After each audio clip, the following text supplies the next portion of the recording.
خواہش کیجیے کہ آپ کا دشمن بھی آپ سے بھلائی کی توقع کرے، یوں آپ پوری دنیا پر چھا جائیں گے۔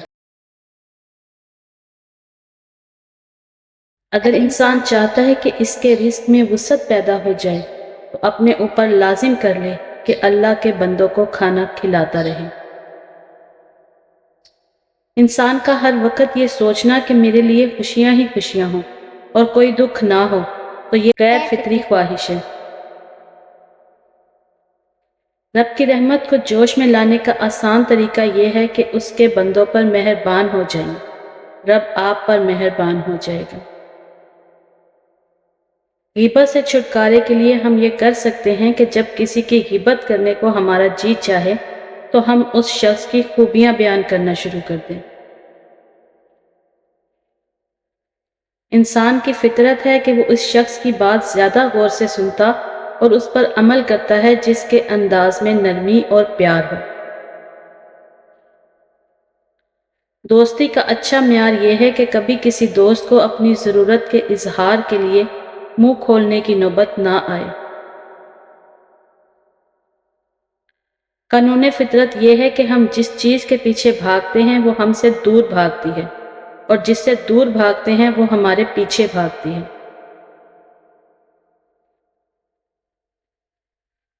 تعریف سے دور رہنا چاہیے کیونکہ منہ پر کی گئی تعریف ایسا زہر ہے جو انسان کو مار دیتا ہے۔ اگر علم و ہنر اور فن کے ساتھ بصیرت شامل ہو جائے تو وہ عزت شہرت کے کمال کو جا پہنچتا ہے۔ جب آدمی کے پاس علم نہیں ہوتا تو وہ بڑی لمبی بات کرتا ہے، سمجھانے کی کوشش کرتا ہے۔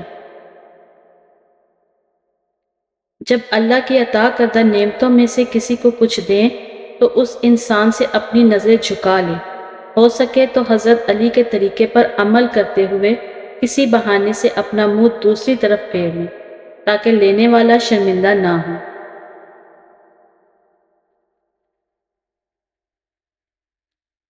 جس انسان میں اثار و قربانی کا جذبہ ہو وہ لالچ میں نہیں آتا۔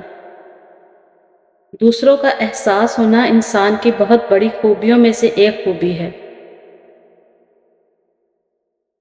وہ شخص سب سے بڑا ظالم ہے جو اپنے اوپر ظلم کرتا ہے۔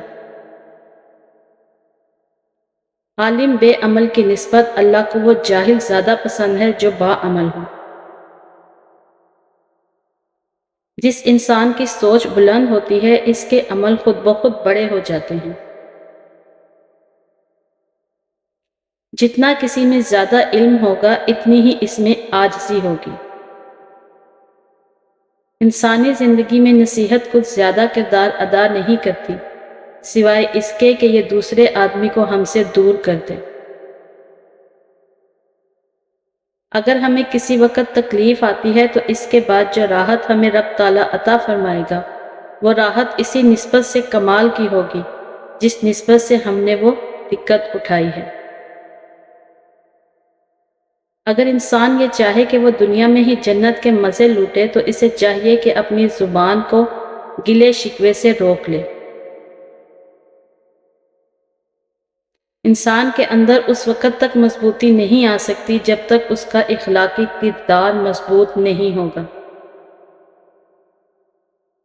جاہل کے سامنے علم کو بیان کرنا کسی طرح بھی مناسب نہیں۔ ہم اپنے اندر اگر یہ توکل پیدا کر لیں کہ جس رب نے مجھے آج تک پالا وہی کل بھی پالے گا تو ہمارے معاملات زندگی بہتر ہو جائیں گے، ہم مثالی مسلمان بن جائیں گے۔ کہا جاتا ہے کہ ہر انسان کا رزق لکھ دیا گیا ہے لیکن اسے نہیں معلوم کہ وہ پڑا کہاں ہے۔ عین ممکن ہے کہ رزق مغرب میں پڑا ہو اور انسان اس کو مشرق میں تلاش کرتا رہے۔ جب عقل و تدبر اور فہم و فراست پیدا ہو جائے تو انسان کو اچھے میں سے سب سے زیادہ اچھا پرکھنے کا ہنر آ جاتا ہے۔ اللہ تعالیٰ کو ایسے انسان کی نسبت جس نے ساری زندگی گناہ نہیں کیے وہ شخص زیادہ پسند ہے جس نے گناہ کیے پھر نادم ہوا اور توبہ کر لی۔ خوش رہنے سے انسان لمبی عمر پاتا ہے۔ دانائی اور حکمت سیکھنے کے لیے بڑے لوگوں میں موجود خصوصیات کو بھی مد نظر رکھنا چاہیے کہ جنہوں نے انہیں بڑا آدمی بنا دیا۔ نفس کو ٹھکانے پر رکھنے کا بہترین طریقہ یہی ہے کہ رب کو ہر جگہ موجود سمجھا جائے۔ جب تمہارے تعلقات کسی شخص کے ساتھ گہرے ہو جائیں اور تم اسے دوست بنانے کا فیصلہ کر لو تو دوست بنانے سے پہلے 2 ٹیسٹ لینا، لیکن دونوں ٹیسٹ بیک وقت نہیں لینا، بلکہ جب وہ پہلا ٹیسٹ پاس کر لے تو پھر دوسرا ٹیسٹ لینا۔ جو شخص دونوں ٹیسٹ پاس کر لے اسے دوست بنا لینا، کیونکہ وہ تمہیں کبھی دغا نہیں دے گا۔ پہلا ٹیسٹ یہ ہے کہ اس سے کچھ پیسے ادھار مانگنا۔ اگر اس کی جیب میں پیسے ہوں لیکن پھر بھی وہ انکار کر دے، اسے دوست مت بناؤ، جان لو وہ خاندانی آدمی نہیں ہے۔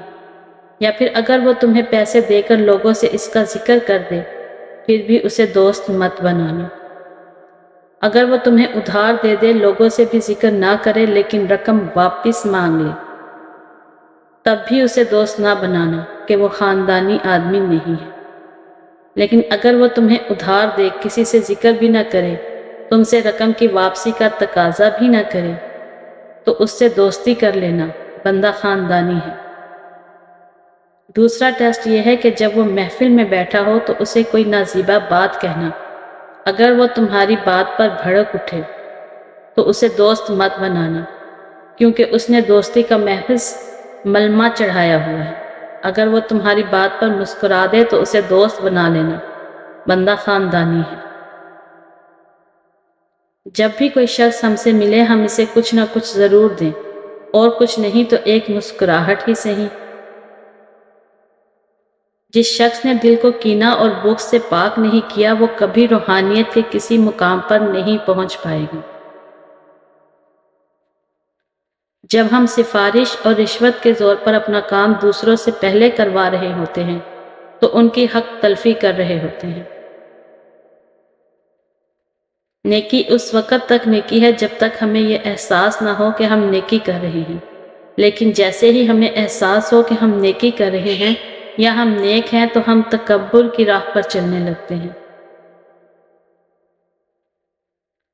اہل علم کا یہ استعمال کہ ان سے دنیاوی دعا کروائی جائے بالکل ایسے ہی ہے کہ جیسے آپ ایک توپ سے مکھی مارنے کی کوشش کریں۔